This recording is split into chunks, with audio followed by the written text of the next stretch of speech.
இது ஒரு நிமிட கதை தான் உங்கள் லைஃப்பில் பெரிய மாற்றத்தை கொண்டு வரும். உங்களுடைய கோபத்திற்கு எந்த ஒரு மதிப்பும் இல்லைன்னு நினைக்கிறீங்களா? அப்போது இந்த ஸ்டோரியை கேளுங்க. ஸ்டோரியை பார்க்க போகிறதுக்கு முன்னாடி நம்ம சேனலை சப்ஸ்கிரைப் பண்ண மறந்துடாதீங்க. ஒரு நாள் ஒரு குதிரையும் பன்றியும் குறுகிய பாதையில் நடந்து போய்கிட்டு இருக்கிறாங்க.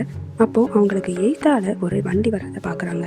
அப்போது அந்த பன்றி என்ன செய்யுது அப்படின்னா, ரொம்பவே சத்தமாக கத்தி கூச்சலிட ஆரம்பிச்சுது. என் வண்டியே ஓரமாக போக தெரியாதா, நாங்கள் நடந்து வரோம் இல்லையான்னு கத்துச்சு. ஆனால் அதே நேரம் அந்த குதிரை ரொம்ப அமைதியாக ஒரு ஓரமாக நின்றுச்சு.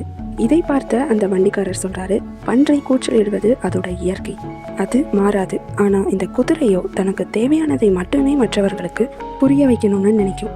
ஸோ இதே மாதிரி தான் நம்ம லைஃப்லேயும் ரொம்ப அழுத்தமாக கத்துறதுனால எந்த ஒரு மதிப்பும் கிடைக்காது. அடக்கமாகவும் அமைதியாகவும் நடந்து கொள்பவர்கள் மேலே தான் நமக்கு மதிப்பும் கவனமும் போகுது. உங்களுடைய கோபமும் ஒரு அமைதியான வெளிப்பாடாக இருந்தால் அதில் மதிப்பும் கவனமும் அதிகமாகவே இருக்கும்.